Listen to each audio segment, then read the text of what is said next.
नमस्कार,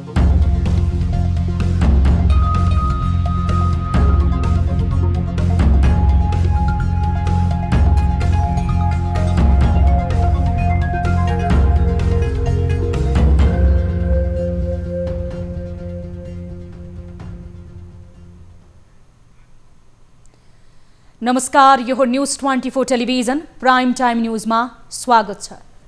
prime time न्यूजका headlines. प्रधानमन्त्री ओली र चिनिया राजदूतको विषयमा भारतको सञ्चार माध्यममा प्रसारित अनगल प्रचारप्रति नेपालले पठायो प्रोस्टेट नोट। भारतीय सञ्चार माध्यममाथिको प्रतिबन्ध जारी रहने। जेठदेखि हालसम्म प्राकृतिक प्रकोपका कारण मृत्यु हुनेको संख्या 98 पुग्यो। बाढी, पहिरो र चट्याङबाट 667 घर परिवार प्रभावित। 78 जनाको मृत्यु भएको छ, 38 जना बेपत्ता भएका छन्। सत्तारूढ नेकपाको विवाद साम्य भएको अध्यक्ष द्वयको संकेत। वरिष्ठ नेता माधव नेपाल पक्ष सशंकित। पार्टी बैठकबारे निकास खोज्न जोड।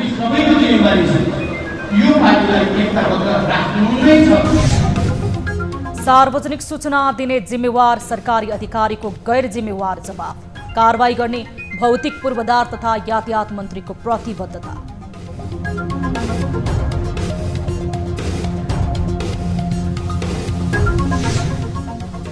र एन्फाका पदाधिकारीले अदालतको आदेशलाई अवहेलना गरेको कारण मुद्दा दर्ता। कारण देखाउ आदेश जारी।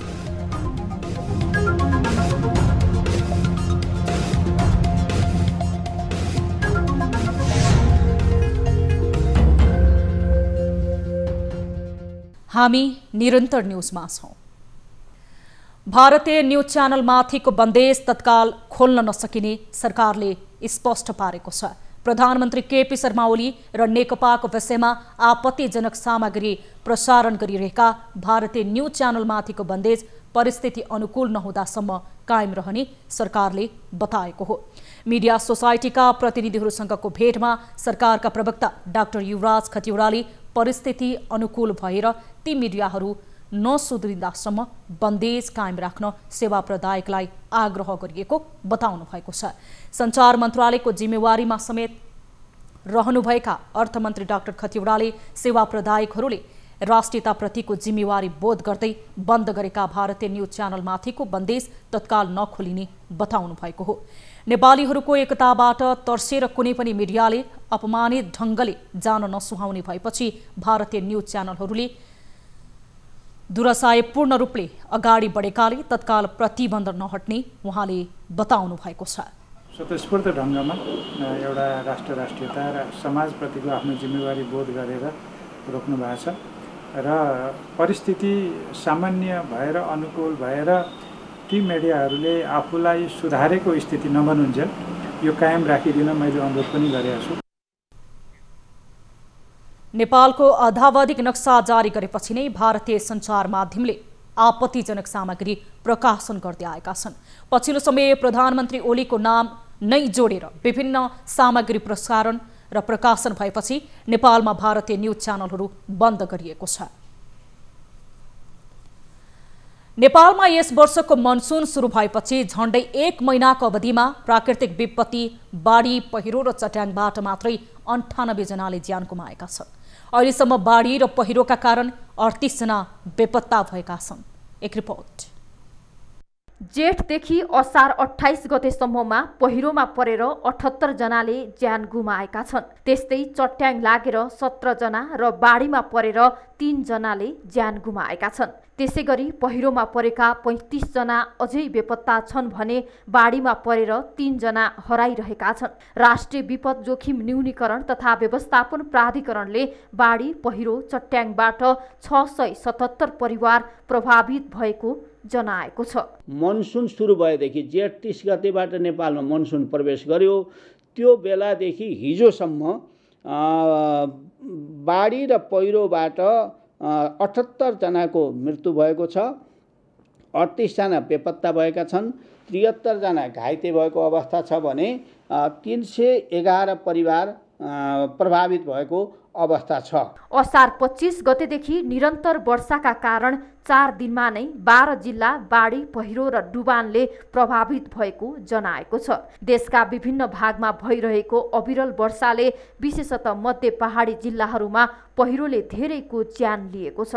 असार 25 गतेदेखि 4 दिनमा मात्र 200 परिवारभन्दा बढी विस्थापित भएका छन्। सरकारले बाढी पहिरो र डुबानबाट हुने घटनालाई मध्यनजर गर्दै तराईमा डुबान हुने ठाउँमा डुङ्गा, पहाडमा पहिरो खस्ने हुँदा पहिरो हटाउने डोजरदेखि घाइतेलाई अस्पताल पुर्याउन र उद्धारका कार्यका लागि नेपाली सेनाको हेलिकप्टर विभिन्न ठाउँमा स्ट्यान्ड बाई राखिएको जनाएको छ। हामीले तराईतिर डुबान हुने कुरालाई मध्यनजर राखेर करिब 191 वटा डुङ्गाहरू स्ट्यान्ड बाई राखेको अवस्था छ र पहाडमा र बाटोहरूमा पहिरो गएर अवरुद्ध हुन सक्ने कुरालाई मध्यनजर राखेर हामीले डोजर, एक्सकाभेटर ठाउँमा स्ट्यान्ड बाई राखेको अवस्था छ।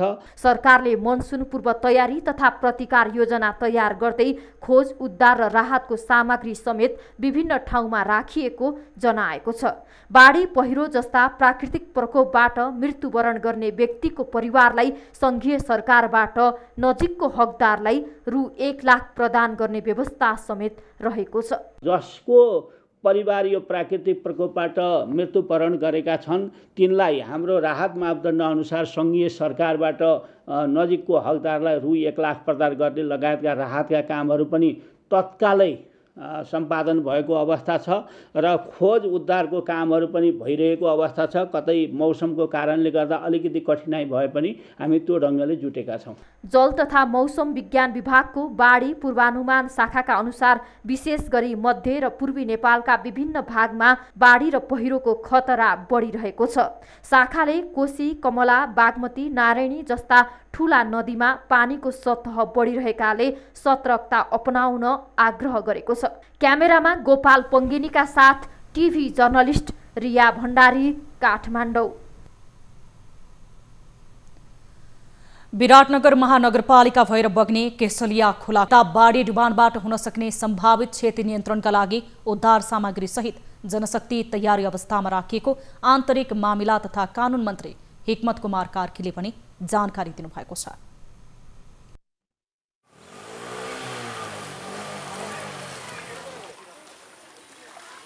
विराटनगरको केसलिया खोला बकरी स्थित यो बस्तीमा पस्दाखेरि यहाँका घर परिवार डुबानमा परेर सशस्त्र प्रहरी र नेपाल प्रहरीले उद्धार गरेर यो स्कुलमा ल्याएर उनीहरूलाई राखेको छ। बिहानको 8 बजे बाढी घरमा पसेको र उनीहरूलाई उद्धार गरेर यहाँ ल्याएर राखिएको छ। गए रातिदेखि लगातार परेको वर्षाका कारण मोरङका विभिन्न खोलाहरूमा बाढी आएको र धान खेतीहरूमा क्षति पुर्याएको, त्यसै गरी बस्तीहरूमा पसेको भनेर मोरङ प्रहरीले जानकारी दिएको छ। बढ्दै आउँदै यति धेरै पानी भइसक्यो मेरो घरमा। अनि बालबच्चाले 9:30 बजे अनि पहुँचे स्कुल। पानी जब एक तक बच्चा सब हम गिला डुबा के पानी से ओरे से लोग 8 बजे पानी पूरा मोरे तो उठले छ बाल बच्चा कुछ न करते कहां को साइन के तो बच्चा सब से प्रभाव।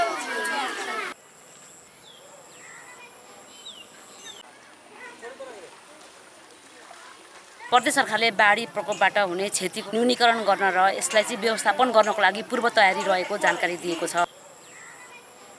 25 गते असारबाट 28 गतेसम्म असाधारण वर्षा हुने र यसको कारणले हाम्रो प्रदेश र नेपालभरि नै बाढी पहिरोको उच्च जोखिम रहने कुरा मौसम विज्ञान विभागले बताए अनुसार हामी पूर्व तयारी गर्ने सन्दर्भमा सबै प्रमुख जिल्ला अधिकारीहरू, स्थानीय तहहरू, त्यसपछि नेपाली सेना, नेपाल प्रहरी, सशस्त्र प्रहरी बललाई हामीले आवश्यक तयारी अवस्थामा रहनको लागि निर्देशन गरेका थियौँ। सोही मुताबिक अहिले तराईका जिल्लाहरूमा बाढीको प्रकोप र पहाडी जिल्लाहरूमा पहिरोको प्रकोप देखिएको छ। त्यसबाट क्षति नहोस् भन्ने कुरामा पूर्व तयारी र क्षति भइहालेको अवस्थामा उद्धार र राहतका निम्ति पनि हाम्रो सरकारले सम्पूर्ण शक्तिलाई परिचालन गरेको छ। बाढीबाट उद्धार गरेर ल्याएर यहाँ राखिएको छ। उनीहरूका लागि विराटनगर महानगरपालिकाको सुरक्षाकर्मीहरूले खानाहरूको व्यवस्था गरिराखेका छन्। न्युज 24 टेलिभिजनका लागि तारा आचार्य, विराटनगर। नेपालमा कोरोना भाइरसबाट संक्रमित हुनेको संख्या 16,801 पुगेको छ। पछिल्लो 24 घण्टामा देशभर 82 जना कोरोना संक्रमित थपिएसँगै संख्या 16,801 पुगेको हो। स्वास्थ्य तथा जनसंख्या मन्त्रालयद्वारा आयोजित प्रेस ब्रिफिङमा प्रादेशिक जनस्वास्थ्य प्रयोगशाला विराटनगरमा भएको परीक्षणमा झापाका 1 जना, मोरङका 2 जनामा संक्रमण देखिएको छ। जनकपुर प्रयोगशाला धनुषामा 19 जना, सर्लाहीका 1 जनामा कोरोना पोजिटिभ भएको छ। राष्ट्रिय जनस्वास्थ्य प्रयोगशाला टेकुमा काठमाडौँका 3 जना, सिन्धुपाल्चोकका 1 जनामा संक्रमण पुष्टि भएको छ। त्यस्तै भरतपुर अस्पतालमा गरिएको परीक्षणमा चितवनका 5 जनामा संक्रमण देखिएको छ। त्यस्तै किडजन्य प्रयोगशाला हेटौडामा मकवानपुरका 1 जना, सिन्धुलीका 1 जना संक्रमित भेटिएको छ। त्रिविशीक्षण अस्पतालमा भएको परीक्षणमा काठमाडौँका 2 जना, ललितपुरका 1 जना, सोलुखुम्बुका 1 जना संक्रमित थपिएका छन्। पोखरा स्वास्थ्य विज्ञान प्रतिष्ठानमा गरिएको परीक्षणमा गोर्खाका 1 जना, लमजुङका 2 जनामा संक्रमण पुष्टि भएको छ। त्यस्तै जनस्वास्थ्य प्रयोगशाला पोखरामा गरिएको परीक्षणमा बागलुङका 2 जना, नवलपरासी पूर्वका 1 जना, पर्वतका 2 जना, स्याङ्जाका 1 जना, तनहुँका 6 जनामा संक्रमण देखिएको छ। रूपन्देही प्रयोगशाला र गुल्मी पाल्पामा 1-1 जनामा कोरोना देखिएको छ। त्यस्तै दैलेखमा गरिएको परीक्षणमा दैलेखका 1 जना, चौरजहारीमा गरिएको परीक्षणमा रुकुम पश्चिमका 2 जनामा संक्रमण देखिएको छ। त्यस्तै सुर्खेत प्रयोगशालामा भएको परीक्षणमा सुर्खेतका 11 जना संक्रमित थपिएका छन्। यता कर्णाली स्वास्थ्य विज्ञान प्रतिष्ठान जुम्लामा गरिएको परीक्षणमा कालीकोटका 7 जनामा संक्रमण देखिएको छ। डडेलधुरा अस्पताल प्रयोगशालामा गरिएको परीक्षणमा बजाङका 1 जना, डडेलधुराका 2 जनामा संक्रमण देखिएको छ। सेती प्रादेशिक अस्पताल प्रयोगशालामा भएको परीक्षणमा कैलालीका 2 जना, दार्चुलाका 1 जनामा संक्रमण पुष्टि भएको छ।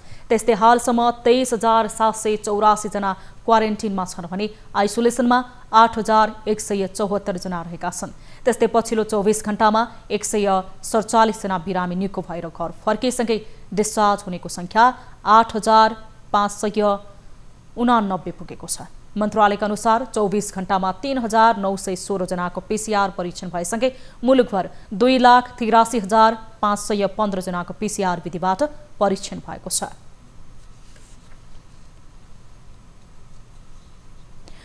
सत्तारूढ दल नेकपा पार्टी विवाद साम्य भएकै हो त? अहिले राजनीति विरुद्धमा यही प्रश्न सुरु भएको छ। 2 खेमामा विभाजित सत्तारूढ नेकपाका शीर्ष नेताहरू करिब फुट नजिक पुगेका थिए। विशेषतः सत्ता संघर्षमा उत्रिएका अध्यक्ष द्वय केपी शर्मा ओली र पुष्पकमल दाहाल बीचको तीव्र मतभेदले पार्टीलाई फुटसम्म पुर्याउन सक्ने आकलन थियो। तर अहिले परिस्थिति केही फेरिएको विश्लेषण हुन थालेको छ। त्यसमा दाहाललाई साथ दिँदै आएका वरिष्ठ नेता माधव नेपाल पक्ष भने सशंकित बनेको छ। एक रिपोर्ट। लगातारको वर्षाले देशका विभिन्न भागमा बाढी पहिरोको विपत्ति सुरु भएको छ। यही विपत्तिलाई ध्यानमा राखेर भन्दै सत्तारूढ नेकपाको जारी स्थायी कमिटी बैठक करिब 1 साता अर्थात् साउन 2 गतेसम्मका लागि स्थगित गरिएको छ। नेताहरू आफ्नो निर्वाचन क्षेत्रमा जान थालेका छन्, तर बैठक स्थगित भएको यो समयमा परिदृश्य फेरिएको छ। प्रधानमन्त्री समेत रहेका अध्यक्ष केपी शर्मा ओलीले शुक्रबार देशवासीका नाममा सम्बोधन गर्दै पार्टीभित्रको विवाद नितान्त आन्तरिक भएकाले यसबाट प्रभावित नहुन आग्रह गरे। उनले विवाद संवाद र छलफलबाटै समाधान हुने विश्वास दिलाउन खोजे। जुनसुकै राजनीतिक दलभित्र हुने बहस र विवाद आन्तरिक हुन्, त्यसलाई निष्कर्षमा पुर्याउने दायित्व सम्बन्धित राजनीतिक दल र नेताहरूकै हो। पार्टीभित्र हुने यस्ता छलफल, बहस र विमतिहरू तिनका नितान्त आन्तरिक र कतिपय अवस्थामा नियमित प्रक्रिया पनि हुन्। यस्ता विषयहरू सम्बन्धित दल र तिनका नेताहरूले आपसी छलफलबाटै सुल्झाउनेछन्। यसका लागि धैर्यता र संयम आवश्यक हुन्छ। प्रधानमन्त्री ओलीको जस्तै अर्का अध्यक्ष पुष्पकमल दाहालको पनि अभिव्यक्ति आयो। बाढी डुबानबारे जानकारी लिन गृह जिल्ला चितवन पुगेका अध्यक्ष दाहालले पार्टीको विवाद मिल्ने क्रममा रहेको जानकारी दिए। उनले पार्टी विभाजन नहुने स्पष्ट सङ्केत मात्र गरेनन्, आफू र अर्का अध्यक्ष ओलीबीच फाटो ल्याउने काम भएको पनि बताएर नेकपा नेताहरूलाई नै शङ्काको घेरामा राखिदिए।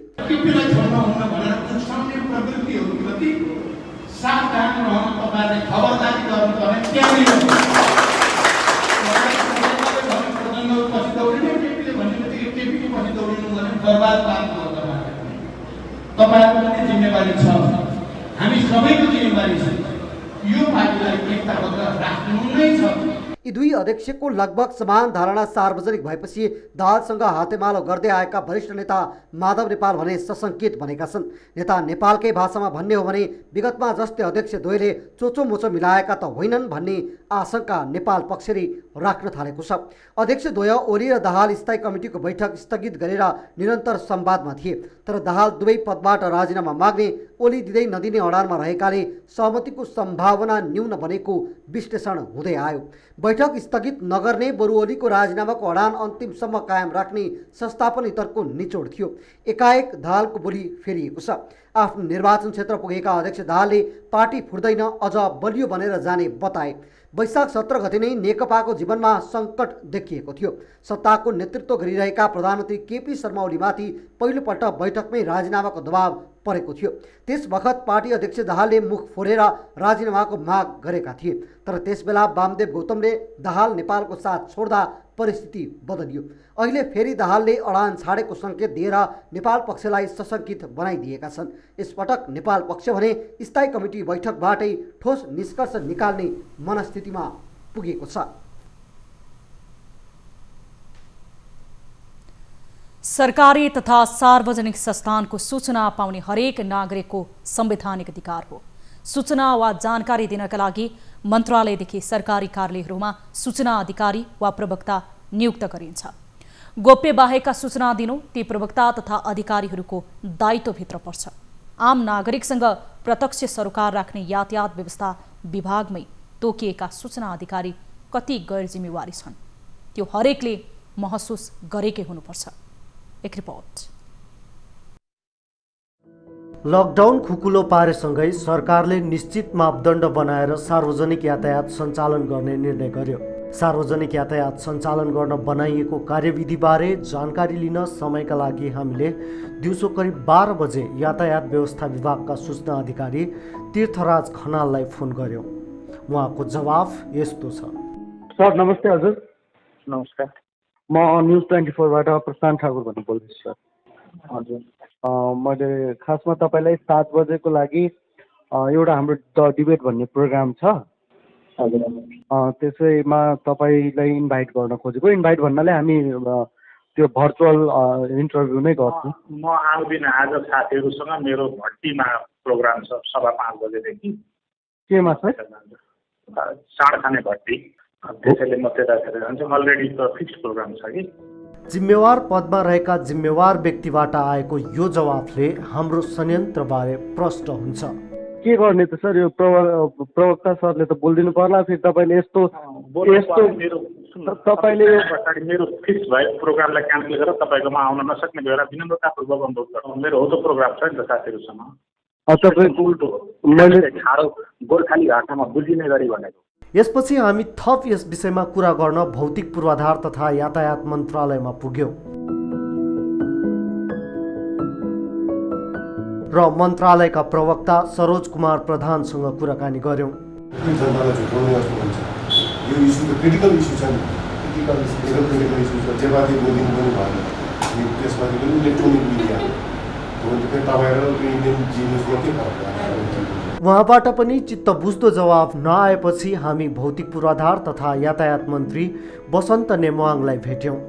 उहाँले यस विषयमा आवश्यक कदम चाल्ने आश्वासन दिनुभयो, तर सबैले मन्त्रीसम्म गुनासो पुर्याउन सक्दैनन्। सूचना माग्दा उल्टै रवाफ देखाउने जिम्मेवार अधिकारीको आम नागरिकसँगको व्यवहार झन् कस्तो होला? प्रवक्ताले दिएको सूचना र जानकारीकै आधारमा सञ्चार माध्यम मार्फत हामीले यहाँहरू माझमा समाचार सम्प्रेषण गर्छौँ। सञ्चार माध्यमलाई सूचना र जानकारी दिनु प्रवक्ताको जिम्मेवारी हो, त्यसैले उसलाई प्रवक्ता तोकिएको हुन्छ। हामी हरेकको व्यक्तिगत स्वतन्त्रताको कदर गर्छौँ, तर आफ्नो जिम्मेवारीबाट भने कसैले पनि पन्छिन पाउँदैन। सञ्चार माध्यमलाई नै यस्ता कर्मचारीहरूले यसरी व्यवहार गरे भने सेवाग्राहीलाई गर्ने व्यवहार कस्तो होला त सहजै अनुमान गर्न सकिन्छ। रामेछापको खाँडादेवी गाउँपालिका वडा नम्बर 4 का कृषकलाई युरिया मल घर घरमै ल्याइदिने भन्दै एक सहकारीले ठगी गरेको पाइएको छ। मकैमा हाल्ने मल घर घरमै पुर्याइदिने भन्दै चेतनशील महिला बचत तथा ऋण सहकारी संस्था लिमिटेडले प्रत्येक व्यक्तिबाट 1000 का दरले रकम उठाएको भेटिएको छ। एक रिपोर्ट।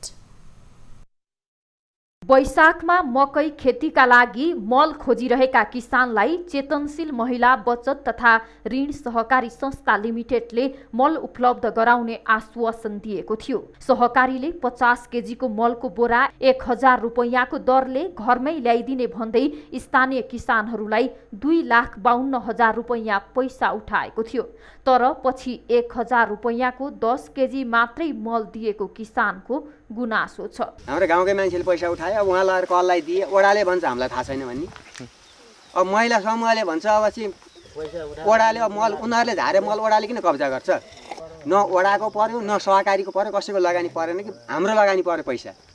हाम्रो पैसा उठाएर लगानी गर्ने, हामीसँगै मल बढी बेच्ने के बिक्री गर्ने, त्यो पनि पर्याप्त मात्रामा बिक्री गरेर त हुन्छ। सहकारीले स्वयंसेवकहरूलाई परिचालन गरेर पैसा उठाएको थियो। प्रत्येक टोलका एकजना व्यक्तिलाई प्रतिनिधि तोकेर पैसा सङ्कलन गरेको थियो। टोलबाट उठाएको पैसा सहकारीलाई बुझाएको पैसा सङ्कलनमा खटिएका स्वयंसेवकहरूको भनाइ छ। 1000 यो बोरा चाहिने 1000 रुपियाँ उठाउनुपर्छ भन्ने कुराहरू गर्नुभयो।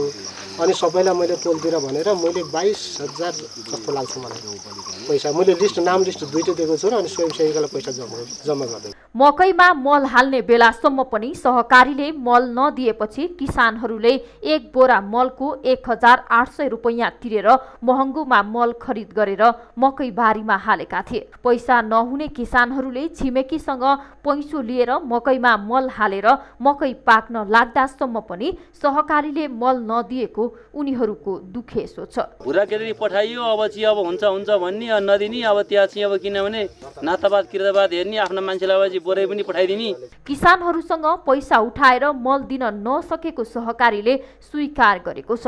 मल खरिद गर्नका लागि 50 केजीको मल प्रति बोरा 1000 रुपैयाँको दरले 2,52,000 रुपैयाँ पैसा किसानहरूसँग सङ्कलन गरेको स्वीकार गरेको छ। 1000 दिने मान्छेलाई 10 किलो, 2000 दिने मान्छेलाई 20 किलो, यसै गरी नै हामीले उनीहरूको पैसा लगानी भएको छ नि त। लगानी पैसा भएको कारणले गर्दाखेरि अब यस्तो बेलामा हामीले सबैलाई किसानलाई अब मल उपलब्ध गराउन सक्छौँ भनेर हामीले पैसा उठायौँ, तर कारणवश हामीले लिन सकेन। सहकारीले किसानसँग पैसा सङ्कलन गर्दा मल प्रति बोरा 1000 रुपैयाँमा बजारमा पर्याप्त थियो। तर घर घरमै मल आउने आशमा सहकारीलाई पैसा दिएका किसानले 10 केजी मललाई 1000 तिर्नु परेको छ। रामेछापबाट टिभी जर्नलिस्ट युवराज श्रेष्ठको रिपोर्ट। हामीसँग न्युजहरू अझै बाँकी छन्, अहिलेलाई ब्रेक।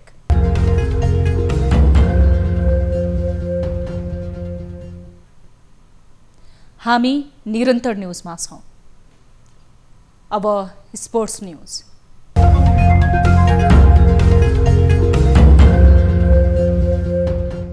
मधुसूदन सापकोटाले प्रथम मलेसियन ओपन अन्तर्राष्ट्रिय स्पोर्ट्स च्यालेन्जमा स्वर्ण जितेका छन्। तेक्वान्दोको पुम्से भिलामा भइरहेको प्रतियोगितामा मधुले 40 वर्षमाथि उमेर समूहमा स्वर्ण जितेको नेप्लिस तेक्वान्दो एकाडेमीका अध्यक्ष एवं अन्तर्राष्ट्रिय निर्णायक अशोक खड्काले जानकारी दिएका छन्। त्यस्तै प्रगति कुइकेलले 13 देखि 14 वर्ष तथा आयुष बोहराले 15 देखि 17 वर्षमा रजत जितेका छन्। 10 देखि 12 वर्षमा भिजन तामाङ र अन्डर 9 मा प्रवीण श्रेष्ठले कांस्य पदक हात पारेका छन्। पदक विजेता सबै खेलाडी एनटिएका हुन्। एनटिएबाट जम्मा 8 खेलाडी सहभागी छन्। 3 खेलाडीको प्रतिस्पर्धा हुन बाँकी छ। प्रतियोगितामा 12 राष्ट्रका 375 खेलाडीको सहभागिता रहेको खड्काले जनाएका छन्। सर्वोच्च अदालतले नेपाली फुटबलको सर्वोच्च निकाय अखिल नेपाल फुटबल सङ्घ एन्फाको नाममा कारण देखाऊ आदेश जारी गरेको छ। अधिवक्ता सुजित केसीले दायर गरेको एन्फा विरुद्ध अदालतको अवहेलना मुद्दामा सुनवाई गर्दै सर्वोच्चले एन्फाको नाममा कारण देखाऊ आदेश जारी गरेको हो। अदालतको अवहेलना गरेको भन्दै अधिवक्ता केसीले गत असार 22 गते सर्वोच्चमा मुद्दा दर्ता गराएका थिए। केसीले एन्फा सहित अध्यक्ष कर्मा छिरिङ शेर्पा र प्रवक्ता किरण राई गरी 3 जनालाई विपक्षी बनाउँदै मुद्दा दर्ता गराएका थिए। न्यायाधीश मनोज कुमार शर्माको एकल इजलासले आदेश जारी हुनु नपर्ने आधार र कारणको लिखित जवाफ 15 दिनभित्र पेश गर्न भनेको छ। रौतहटको महिला फुटबल एकाडेमी गैरकानुनी रूपमा निर्माण गरिएको र त्यस मुद्दा विचाराधीन अवस्थामा रहे पनि एन्फा र पदाधिकारीले अदालतको आदेशलाई अवहेलना गरेको कारण मुद्दा दर्ता गरिएको थियो। त्यसअघि केसीले माघ 21 गते रौतहटको सरकारी जग्गा कब्जा गरेर महिला फुटबल एकाडेमी बनाएको भन्दै सर्वोच्च अदालतमा रिट दायर गरेका थिए।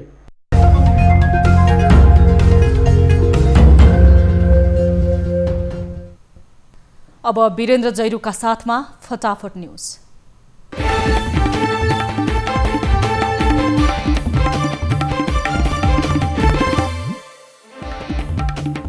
विगत 24 घण्टामा मुलुकमा 82 जनामा कोरोना संक्रमण पुष्टि, संक्रमितको संख्या 16,801 पुग्यो। विगत 24 घण्टामा 147 जना कोरोना संक्रमित संक्रमण मुक्त, हालसम्म 8,589 संक्रमित निको भए। पहिरोमा फँसेकाको उद्धार गर्ने क्रममा सङ्खुवा सभामा 1 जनाको मृत्यु, स्थानीय मदन राईको हृदयघातका कारण ज्यान गयो। सर्लाहीको लखनदेही खोलामा आएको बाढी गाउँमा पस्यो, 27 घर डुबानमा। चितवनको सौराहामा बाढी पस्यो, सौराहा क्षेत्र नजिकका होटलहरू डुबानमा। दाङबाट फेरि भित्रियो सलहको होल, प्युठान, अर्घखाँची लगायत छिमेकी जिल्लाहरूमा समेत नोक्सान गर्न सक्ने सम्भावना। पार्टी विभाजन हुन नदिने नेकपा अध्यक्ष प्रचण्डको भनाई, सबैले पार्टी एकताका पक्षमा नारा लगाउनु पर्नेमा जोड। पार्टी कारबाहीमा परि निष्कासित समाजवादी पार्टीकी सांसद सरिता गिरी सर्वोच्चको शरणमा, पार्टी र सरकार विरुद्ध मुद्दा। राष्ट्रपति चुरेको बिरुवा खरिदमा भ्रष्टाचार, बाराका सहायक वन अधिकृत बिन्देश्वर प्रसाद पटेल विरुद्ध अख्तियारमा मुद्दा। उद्धार उडानका लागि पुनः 1 साता म्याद थपियो, अलपत्र नेपालीलाई साउन 6 सम्म ल्याइने। पहिलो चरणमा मलेसियाबाट 3,322 नेपालीको उद्धार, 39वटा शवहरू समेत नेपाल ल्याइयो। रूपन्देहीमा आजदेखि सार्वजनिक बस सञ्चालन, लुम्बिनी मेट्रो सिटी प्रहरीले सुरु गरेपछि 46 सिटे बसहरू चल्न थाले। पेट्रोलियम पदार्थको मूल्य वृद्धि फिर्ता लिन माग गर्दै नेभिसनको प्रदर्शन, आयल निगममा धरना, नियोजित ढङ्गले मूल्य वृद्धि गरेको आरोप। पेट्रोल पम्प राख्ने अनुमति माग्दै परेका 1000 बढी आवेदन खारेज, पम्प रहेकै क्षेत्रबाट नयाँ विक्रेता माग भएकाले आवेदन रद्द गरिएको आयल निगमको भनाई। झापामा 75,000 बराबरको नक्कली भारतीय नोट सहित 2 जना व्यक्ति पक्राउ परेकालाई खोटा चलन सम्बन्धी कसुरमा म्याद थप गर्ने तयारी। तनहुका शिक्षक पुष्पा गुरुङमाथि अख्तियारले गर्यो मुद्दा दायर, शैक्षिक योग्यताको प्रमाणपत्र नक्कली भएको प्रमाणित। बैंक किस्ता र कर तिर्न ताकेता गरेको विरोधमा सुर्खेतका व्यवसायी आन्दोलन, कम्तीमा 5-6 महिनाको समय दिनुपर्ने माग। साताको सुरुवाती कारोबार दिन नेप्से सकारात्मक, नेप्से 1340 अङ्कमा 1 अर्ब 11 करोडको सेयर किनबेच। 5 केजी लागु औषध अफिम हटौडा प्रहरीद्वारा पक्राउ, लागु औषध ओसार्ने 2 व्यक्ति मोटरसाइकल छोडेर फरार।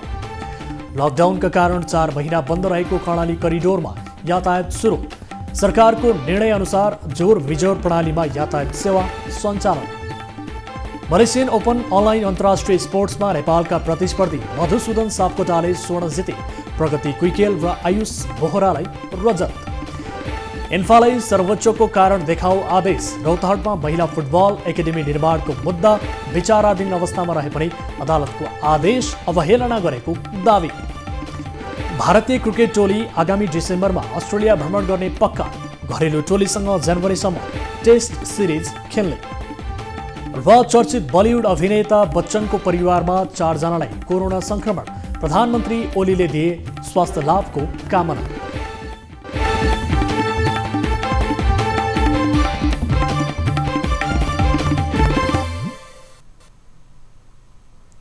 अब एउटा रोचक प्रसङ्ग।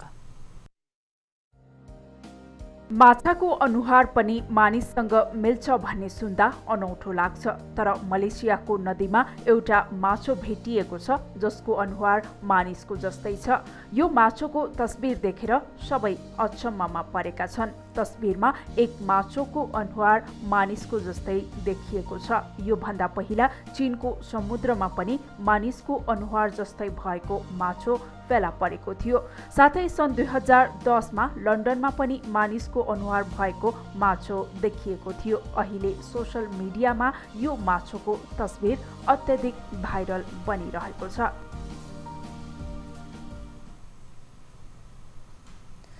प्राइम टाइम न्यूज सक्नु अघि अहिलेसम्मका हेडलाइन्स पुनः एकपटक। प्रधानमन्त्री ओली र चिनिया राजदूतको विषयमा भारतको सञ्चार माध्यममा प्रसारित अनगल प्रचारप्रति नेकपाले पठायो प्रोस्टेट नोट। भारतीय सञ्चार माध्यममाथिको प्रतिबन्ध जारी रहने। जेठदेखि हालसम्म प्राकृतिक प्रकोपका कारण मृत्यु हुनेको संख्या 98 पुग्यो। बाढी, पहिरो र चट्याङबाट 667 घर परिवार प्रभावित। 78 जनाको मृत्यु भएको छ, 38 जना बेपत्ता भएका छन्। सत्तारूढ नेकपाको विवाद साम्य भएको अध्यक्ष द्वयको संकेत। वरिष्ठ नेता माधव नेपाल पक्ष सशंकित। पार्टी बैठकबाट निकास खोज्न जोड।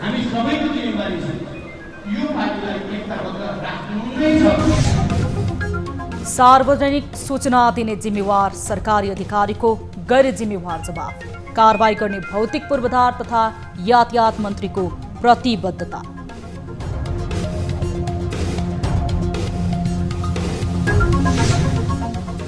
र एन्फा र पदाधिकारीले अदालतले आदेशलाई अवहेलना गरेको कारण मुद्दा दर्ता। कारण देखाउ आदेश जारी।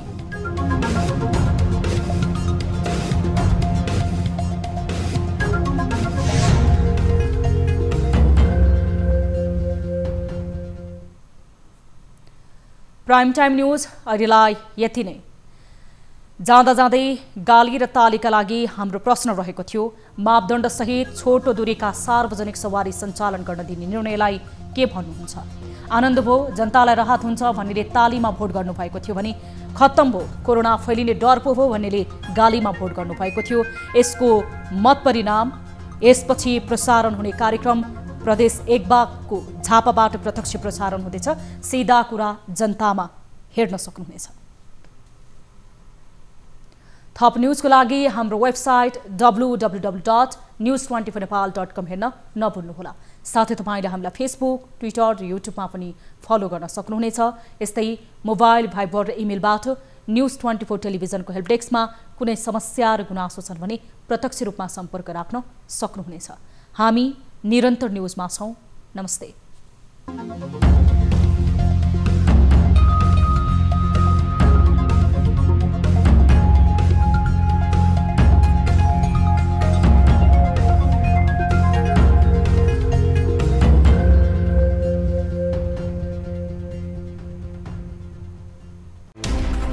कोरोनाले सिर्जना गरेको संकटमा पल पलका न्यूज अपडेट र हर क्षेत्रको कभरेजका लागि न्यूज 24 नेपाल युट्युब च्यानललाई सब्स्क्राइब गर्नुहोला।